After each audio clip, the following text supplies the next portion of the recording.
I am Ferdinand Marcos, and I am the President of the Republic of the Philippines.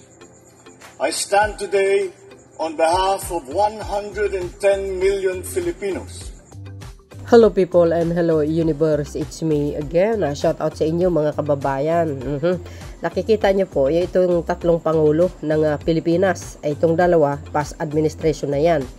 Ito si Panot, no? Si dating ex-president Benigno Aquino at si dating ex-president Rodrigo Roa Duterte, and of course the current administration at a current president, walang iba kundi ang ating mahal na pangulo. So ngayon guys, makikita nyo kung sino ba talaga sa kanilang tatlo ang may malasakit sa bansang Pilipinas, lalo't lalo na sa pag-aari or sakop ng Pilipinas. Sa kanilang tatlo, sino ang pinakamatapang? O, di ba? Siyempre, mga kababayan, ang sabi ng impact leadership dito, ito guys, issue regarding sa dyan po sa WPS, no? Dyan sa Ayungin Shoal. Itong issue na ito, sa panahon pa yan ni Panot, I don't think kung kasali pa si Aling Maliit. Now, kay Panot lang tayo. So, sabi po ni Panot, tingnan nyo dito guys, basahin nyo. Ayan o. Malinaw ang pahiwatig natin ngayon sa buong mundo. Ang sa Pilipinas ay sa Pilipinas. Hanggang salita lang naman si Panot mga kababayan pero hindi po niya kayang gawin yung ginawa ni Pangulong Marcos Jr. sa totoo lang. Now, well, alam nyo, kung yung sinabi ni Panot dito mga kababayan, ang Pilipinas ay para sa Pilipinas, doon the time na naging Pangulo siya, parang hindi yata totoo. Hindi po ako maniniwala. No? Parang hanggang salita, pero kulang sa gawa. Bakit? Paano niya nasabi ang Pilipinas ay para sa Pilipinas kung ang mismo, ang executive secretary niya na si Secretary Ochoa ay involved mga kababayan dito sa mga buhangin na kung saan tinatambak ng mga China dyan sa Western Philippine Sea, na kung saan ay gumawa sila po ng artificial na kumbaga islands, you know. 'Di ba? Nagpapatayo sila ng mga base militar nila diyan, correct me if I'm wrong. Yung tinatambak nila, no, na buhangin diyan, that time nung panahon ni Panot, yan po ay may alam ang executive secretary ni Benigno Aquino, ex-president. Bakit? Sapagkat yan ay isiniwalat po ni General Parlade. So, dito sa sinabi ni Panot, hindi po ako maniniwala. Kasi mismo ang sekretary niya involved, no? Kumbaga, kumita ng milyones. Siyempre, I think, sa iba't ibang lugar, kinukuha yung mga buhangin, mga kababayan, para itambak dyan po sa artificial islands na ginagawa ng China.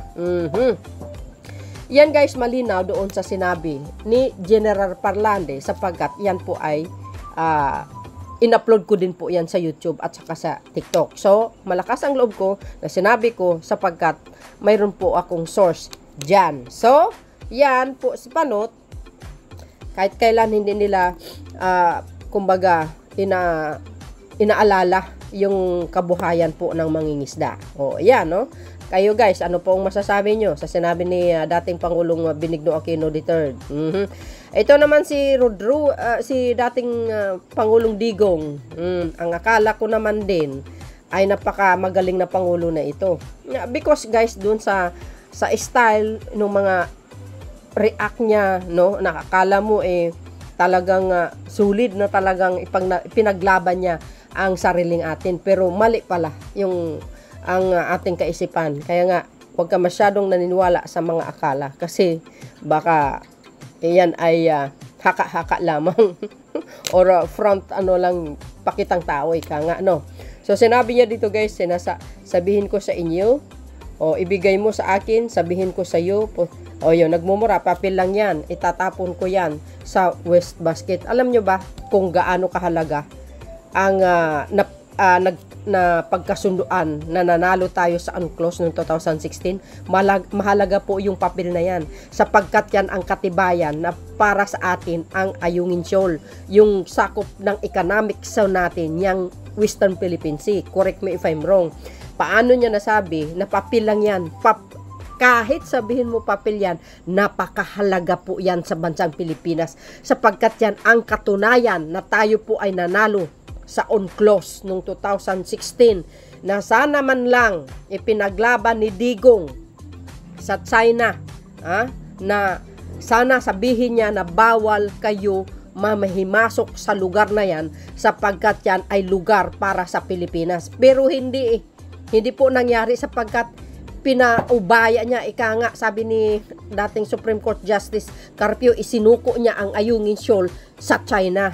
Kaya ngayon, kung nakikita natin ang problema dyan, sa issue na yan, dahil dyan din sa secret deal na yan between the China, nagsasuffer ang Pilipino. Ngayon si Pangulong Marcos Jr., tinatry niya gawa ng paraan o hanapin ng paraan kung paano, mga kababayan, na maibalik yung para sa atin. Kasi inaangkin na nila Why? Because tingnan nyo, ilang beses tayo ni winatarkanon, pinagbabawal tayo. Ultimo materials, bawal doon i-deliver doon sa sa Sierra Madre. Bakit? Kasi nga sabi nga mayroong nagkaroon ng secret agreement. Secret deal. See? Dahil kay Digong, nagsasuffer yung mga mangingisda. Nagrereklamo sila, mga kababayan. See? Tingnan nyo ang nangyayari. Dahil kahit papano sana, ipinaglaban niya para yan sa bansang Pilipinas noong 2016. Kaso lang ang problema kasi naging maluwag ang mga kamay niya, pinaubaya niya. Nagpaubaya siya sa mga China na makakapaglayag sila dyan. Tingnan nyo tuloy, ano nangyari? Sino ngayon nagsasuffer? Di tayo. Sino ngayon nag-away-away sa social media? Di tayo. Pilipino versus Pilipino dahil sa kagagawa ni Digong. See? Tingnan nyo ang nangyari. Tapos, nung nagkaroon ng hearing sa Kongreso, tinuro si Panot. Nagtuturoan sila. Ito yung mga pangulo na talagang, ewan ko ba, guys, sarili lang nila ang iniisip nila. Pero yung kapakanan ng mamamayang Pilipino, hindi nila iniisip Bakit? Tingnan nyo, mangingisda, nawawalan sila ng hanap buhay. Hindi na sila gaano makakapunta dyan kasi gawa din sa mga Chinese na yan na nandyan na nakabantay. Diba? Ito naman si Pangulong Marcos Jr., todo kayod. Todo panawagan sa buong mundo. Kaya kung nakita nyo at narinig nyo yung keynote speech niya dyan sa Singapore nung 31, tingnan nyo guys, isa yan sa mga paraan para makakuha ng simpatsya sa buong mundo na ang Ayungin Shoal, ang Western Philippine Sea ay sakop ng Pilipinas. Hindi para sa China. Sa mga speech niya, kung naintindihan niyo mabuti, yan ay pinapanawagan sa China. 'Di ba, mga kababayan, na sana, hipuin ng Panginoon ang kaisipan ng China na wag na mangharas at ibalik na lang sa atin yung para sa atin. Sana tumupad sila kung ano po ang napag-usapan noong 2016 Arbitral Award dyan sa UNCLOS, mga kababayan, na ang Pilipinas pag-aari nila ang Ayungin Shoal or ang Western Philippine Sea, hindi pag-aari ng China. Ito po yung mga legacy ng mga nakaraang administrasyon na si Pangulong Marcos ngayon maghanap ng paraan para malutas ang solusyon dyan sa problema na yan, dyan sa Western Philippines na yan, sa West Philippines na yan. Kaloka. Diba? Kung sino ngayon sa mga pangulo na itong pinakamatapang, of course, guys, kung makikita nyo dito, si Pangulong Marcos Jr., talagang pinaglalandakan niya sa buong mundo through his speech na sinasabi kahit 1 inch na walang sinong mga banyaga ang makaangkin or mang-aangkin sa pag-aari ng Pilipinas. Siyempre, lalaban tayo at lalaban tayo. Hanggat maari naman talaga, hindi po tayo makikipaggera dahil ayaw ni Pangulong Marcos Jr. Kaya nga dinadaan niya sa mga international speech niya, mga kababayan, para magising yung kaluluwa ng China na wag nang mangharas. Sa atin, isa atin, wag na sila manghimasok. Ang sa kanya, hindi po gera. Pero yung mga DDS shit na sa social media, ang pinapalabas nila, naghahanap daw ng kaguluhan si Pangulong Marcos Jr. Wow, binaliktad nyo pa talaga, Nandahil po yan kay Digong. na hindi niya panaglaban yung 2016 on arbitral award. Hindi niya ipinaglaban. Masyadong maluwag ang kamay niya sa China. Kasi best friend sila eh. Binabayaan niya. Hindi niya ipinaglaban. Hindi niya pinagsabihan ang China na sa amin po yan. Huwag kayong maglalayag dyan. Wala eh. Tingnan nyo nga, sabihin ko sa inyo, ibigay mo sa akin, sabihin ko sa'yo. Papel lang yan. Tatapon ko yan sa biro mo. Hindi nyo alam kung gaano kahalaga ang papel na yun. Yan po ay katunayan. Ebidensya po yan. Na sa atin po yun. Ang lugar na yan. Sakop po ng economics natin. Yun po ang katotohanan. Pero si Pangulong Marcos Jr., yan ngayon, pinupursigi niya, mga kababayan. Kumukuha siya ng simpatya sa buong mundo. Di ba? Tingnan nyo, ang daming nakikiisa sa kanya. Maraming sumusuporta sa kanya. Dahil totoo naman mayroon tayong sapat na ebidensya na ang West Philippine Sea, ang Ayungin Shoal, Sierra Madre, ay sa atin po yan. Ay pinagpipilit ng China na nasa kanila kasi nga may napag-usapan. Biro nyo yan. Mismo di ba si Atty. Puke nagsiwalat na mayroon silang pinag-usapan ni Digong. Yung secret deal na yan.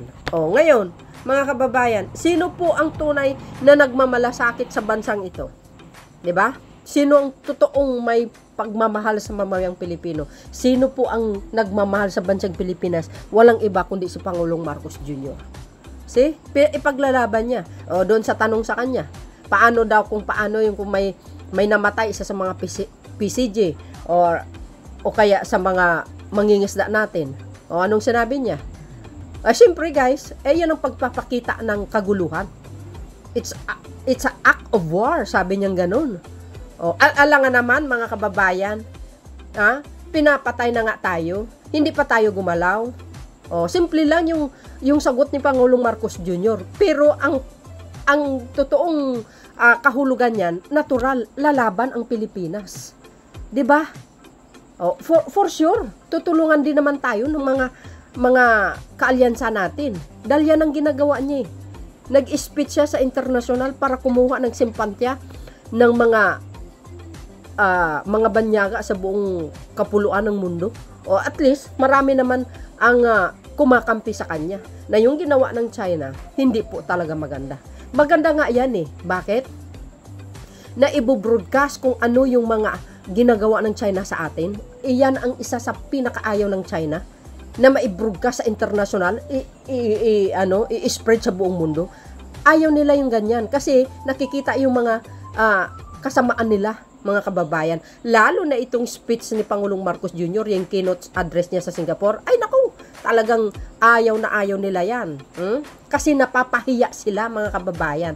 Pero wag kayo after the keynotes ni Pangulong Marcos Jr., nagsalita ang China, gusto makipag-usap. Para maayos ang problema dyan. So ngayon, I really wish mga kababayan, ang Panginoon, itatouch niya ang China, ang presidente ng China, na sana po wag na mangharas. Kasi sa atin naman talaga yan, wag na silang manghimasok, wag na silang makialam. Ano man po ang nagiging kasunduan nila ni Digong that time, sana wala na yun. Di ba? Kumbaga iwaglit na nila yun, wag na nilang isipin na ganun.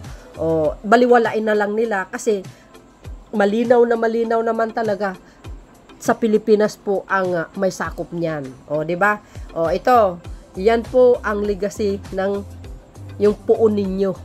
Nga nagsasuffer ngayon yung mga mangingisda na walan sila ng trabaho dahil dyan. Kasi mahigpit si Pangulong Marcos Jr. Mahigpit dyan sa Ayungin Shoal, sa West Philippine Sea. Mahigpit siya na kailangan bantayin. Ayaw ng China. That time si Pangulong Digong, hindi siya gaanong mahigpit kasi mayroon silang kumbaga best friend sila see?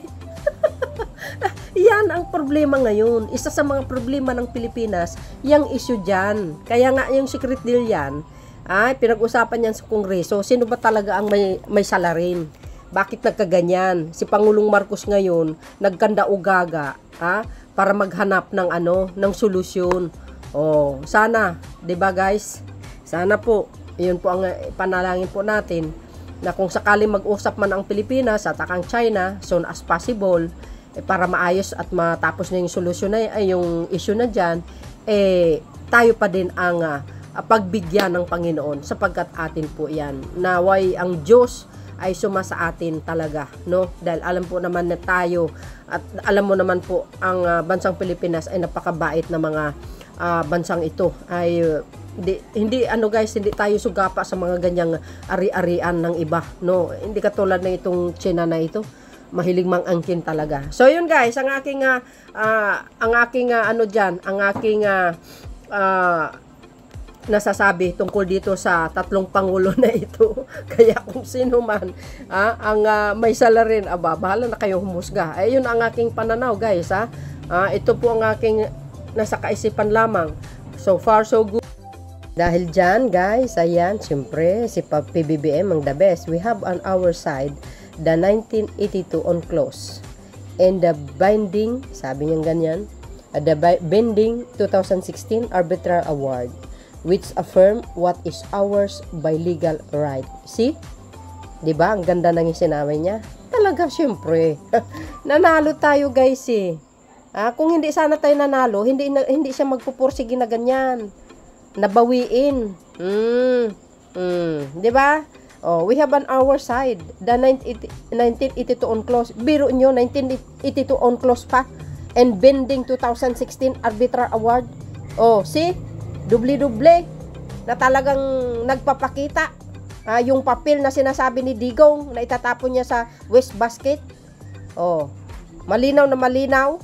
2016 to 1982 UNCLOS arbitral award 2016 which affirm what is ours by legal right by President Ferdinand R. Marcos Jr. Oh, legal, hindi illegal. Ibig sabihin, legal na tayo ay nanalo. Sa atin po yan. Walang karapatan ng China dyan, mga kababayan. Kaya yan ang pinaglaban niya ngayon. Oh, hanggang sa mag-10 ang termino niya, I really wish na magtatagumpay siya talaga. Na? Para yan sa mamamayang Pilipino at sa mga mangingisda. Para nang sa ganun, malayang-malaya sila makapaglayag. Kahit maglumba-lumbaan sila dyan, basta mananalo siya, ay sa atin na talaga yan. Diba mga kababayan, yung hirap dito, no? Dapat magiging aware ang bansang Pilipinas dito sa mga Chino, mga besa, naglilipana yung mga mga spy nila sa buong mundo. Marami po ako napanood. Grabe, ang tindi, mga bes. Hindi ko alam kung ano ba ang intensyon nitong bansa na ito. Gusto niya sila ang magiging number 1 sa buong mundo. Sana nga magiging aware ang lahat ng mga bansa na sugpuin itong mga spy nila. Katulad din sa atin dito na nangyayari din sa issue ng isang babae na mayor na kaloka. So yun guys, anong kapalagayan nyo? Well, sana po magtulungan tayo magdasal na sana magiging successful ang ating mahal na Pangulo Marcos Jr. O gusot ng mga nakaraan, siya ngayon ang maglulutas, hindi kayo naloka. Marcos ang pinaka-the best para sa akin dahil ipinaglaban niya ang kanyang bansa, ipinaglaban niya kung ano po ang pag-aari ng Pilipinas. Tingnan nyo naman ang kanyang effort, mga kababayan. Kung saan-saan siya, kahit saan siya pumunta, yan laging ang bukang bibig niya. Isa lang ang paraan, isa lang ang nakikita ko dito is kumukuha talaga siya ng simpatya ng mga simpatya sa buong mundo. Na talaga naman hindi naman siya nabigo sapagkat maraming sumusuporta sa kanya ng mga bansa, mga kababayan. Okay? So, yun. So, I really hope na mag-successful si Pangulong Marcos Jr. Dahil napakabait ito eh. Yan kung gaano siya, kung gaano siya ka-eager na talagang maiprotektahan ang soberenya ng bansa. Of course, ang bansa natin. And lalo na sa mamamayang Pilipino. Natural guys, nag-aalala din yan sa mga hanap buhay ng mangingisda. Kaya nga, tutulong siya sa mga sa mga fisher folk eh. Walang humpay yung kanyang tulong sa kanila eh. Pati si speaker eh. Talagang yung mga congressman, talagang nagkakaisa sila para tulungan itong mga to eh. So yun guys, yun po ang aking kaisipan lamang, ang aking opinion dyan. Kayo, ano po ang masasabi nyo dito? See you again guys on my next upload video. Bye bye bye and babos. God bless Philippines.